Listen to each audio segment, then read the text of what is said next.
Ketika kita merasa nggak mampu di hadapan Allah Subhanahu wa Ta'ala, ketika itu Allah datangkan pertolongannya. Jadi buat adik-adik semuanya, Allah selalu baik sama adik-adik semuanya, sama kita semuanya. Ya, betapa banyak kisah-kisah orang-orang sukses, kisah-kisah nabi-nabi terdahulu, kisah-kisah para sahabat, kisah-kisah orang-orang yang mungkin adik-adik kagumi. Mereka semua berada di posisi bawah, kemudian mereka give up kepada Allah Subhanahu wa Ta'ala, surrender.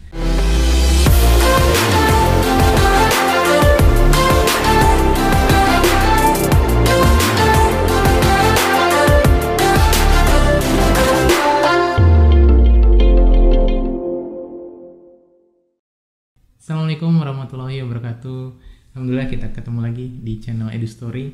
Masih tentang pembahasan sharing mengenai bagaimana perjuangan adik-adik semuanya mencapai PTN impian, ya, baik di STAN atau mungkin kampus PTN, ada UI, ITB, atau mungkin adik-adik mau masuk ke Akpol atau perjuangan-perjuangan lainnya kita akan bahas di kesempatan kali ini. Bagi adik-adik yang ingin tonton video sebelumnya di channel ini, silakan, ada beberapa video yang kakak sudah share dan mudah-mudahan menginspirasi adik-adik semuanya di dalam perjuangan adik-adik. Oke adik-adik semuanya, kita akan bicara mengenai satu kisah yang mungkin kalian semua udah sering dengar ya, tapi coba kita bahas sebentar saja di kesempatan sekarang.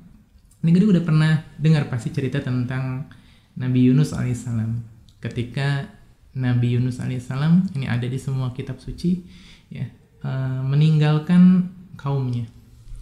Jadi ketika itu Nabi Yunus berdakwah bertahun-tahun, ya, tapi kaumnya ini cuma sedikit yang beriman. Kemudian akhirnya Nabi Yunus marah. Dalam kondisi marah itu Nabi Yunus pergi meninggalkan kaumnya bersama dengan rombongan yang lainnya, naik ke satu bahtera di tengah lautan. Kemudian di malam hari, ya, waktu itu ada badai, dan kemudian Nabi Yunus alaihissalam karena badainya cukup besar dan membuat rombongan ini berkeputusan untuk melemparkan barang-barang yang ada di sana untuk mengurangi beban. Nah, pada waktu itu ketika beban itu sudah dikurangi tapi ternyata bebannya masih terlalu besar, akhirnya harus diundi. Ini harus ada orang yang dikorbankan. Diundi. Undian pertama keluar nama Nabi Yunus alaihissalam. Kemudian di undi yang kedua kali keluar juga Nabi Yunus alaihissalam untuk dilemparkan ke lautan. Undian yang ketiga keluar juga nama Nabi Yunus alaihissalam. Akhirnya singkat cerita Nabi Yunus diputuskan untuk dilontarkan ke laut di malam yang sangat gelap. Kemudian Nabi Yunus akhirnya dicemplungkan ke laut dan ditenggelam. Belum lama setelah itu akhirnya dia disambar oleh ikan yang sangat besar. Ya, berada dalam perut ikan, teman-teman bayangin berada dalam 3 kegelapan. Yang pertama kegelapan malam. Nabi Yunus tenggelam di dalam lautan yang gelap. Kemudian di malam hari sudah gitu dimakan masuk ke dalam perut ikan. Nah, adik-adik semuanya, kondisi ini adalah kondisi titik nazir, titik terendah seseorang di mana dia berhadapan dengan maut. Dia frustasi, adik-adik semuanya. Ini mungkin adik-adik juga alami dalam kondisi yang berbeda, ya, mungkin bukan nyawa. Adik-adik semuanya frustasi, kemudian lelah, dalam kondisi yang bosan, dalam kondisi yang sangat pesimis. Di dalam kondisi itu, apa sih yang dicontohkan oleh Nabi kita, Nabi Yunus alaihissalam? Ketika kondisi itu, adik-adik nanti di rumah, bagi yang muslim bisa buka surat Al-Anbiya di ayat 87. Yang pertama kali Nabi Yunus lakukan adalah berdoa. Jadi Nabi Yunus pada saat itu betul-betul merendah di hadapan Allah Subhanahu wa Ta'ala, Tuhan kita semuanya. Nabi Yunus mengucapkan doa yang kita semuanya wajib hafal. Ya, adik-adik yang muslim wajib hafal ini. Bagi yang non muslim silakan berdoa sesuai dengan agama dan kepercayaan masing-masing.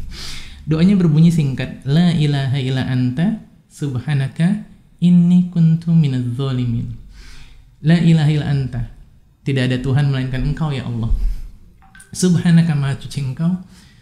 Inni kuntu minadz zalimin, sesungguhnya aku adalah orang yang zalim.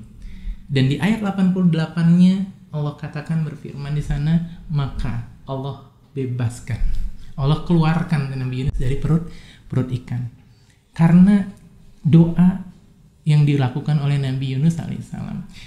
adik-adik semuanya seringkali di dalam kondisi yang penuh dengan pesimisme. Kita terlalu banyak berpikir, kita terlalu banyak pesimis, kita terlalu galau, kita terlalu memikirkan nanti bagaimana kalau begini, bagaimana kalau begitu, saya sudah begini, sudah begitu, dan seterusnya, yang menyebabkan kita semuanya jadi apa? Frustasi. Mari kita coba ambil contoh kisah pendek tadi ya, yang adik-adik bisa lakukan ketika dalam posisi sangat-sangat pesimis. Ya, adik-adik ini mencapai sesuatu yang mungkin sangat tinggi bagi adik-adik semuanya, yang mungkin itu kemampuan adik-adik dirasa saat ini itu sangat-sangat rendah. Maka datangilah Allah Subhanahu wa taala. Ya, berdoa. Doanya Nabi Yunus, la ilaha illa anta subhanaka inni kuntu minadz zalimin. Dan itulah disambut ketika kita berdoa. Ketika kita merendah di hadapan Allah Subhanahu wa taala, maka pada saat itu kita tinggi di hadapannya. Ketika kita merasa nggak mampu di hadapan Allah Subhanahu wa taala, ketika itu Allah datangkan pertolongannya. Jadi buat adik-adik semuanya, Allah selalu baik sama adik-adik semuanya, sama kita semuanya. Ya, betapa banyak kisah-kisah orang-orang sukses, kisah-kisah nabi-nabi terdahulu, kisah-kisah para sahabat, kisah-kisah orang-orang yang mungkin adik-adik kagumi. Mereka semua berada di posisi bawah, kemudian mereka give up kepada Allah Subhanahu wa taala, surrender. Ya, surrender. Mereka menyerahkan, ya Allah, saya sudah berusaha ya Allah, saya sudah berusaha belajar, saya sudah berusaha untuk investasikan waktu saya, tenaga saya untuk ngejar PTN impian saya, tapi saya belum mampu ya Allah, maka tolonglah. Maka doa tadi adik-adik semuanya, adik-adik silakan hafal, la ilaha illa anta subhanaka inni kuntu minadz zalimin. Setelah itu baru ketika kita sudah libatkan Allah di dalam perjuangan kita, maka adik-adik akan saksikan dan adik-adik akan alami satu kemudahan demi kemudahan. Yang pertama, libatkan Allah dulu. Ya, jadi ketika analogi berikutnya misalkan ya, ketika adik-adik semuanya berada di ruangan gelap, tiba-tiba mati lampu. Tiba-tiba mati lampu.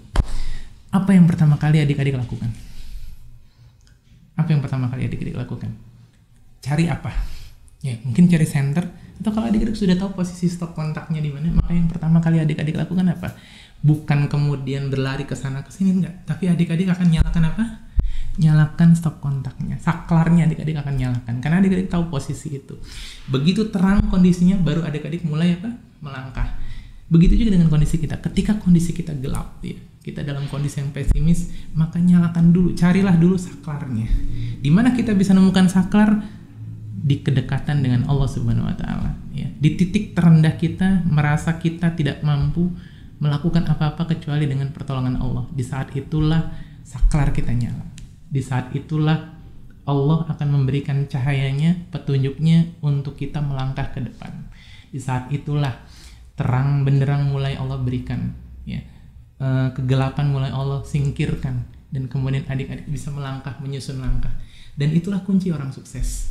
Mereka selalu melibatkan Allah di dalam perjuangan mereka. Pada saat mereka berhasil, mereka bersyukur pada Allah Subhanahu wa taala. Pada saat mereka gagal, frustasi, dihina, dilecehkan, mereka dekati Allah dan mereka minta ampun, mereka minta pertolongan. Itulah adik-adik semuanya kisah yang pendek. Ya, yang adik-adik bisa terapkan doa tadi, la ilaha illa anta subhanaka inni kuntu minadz zalimin. Itu doa bisa mendampingi perjuangan adik-adik.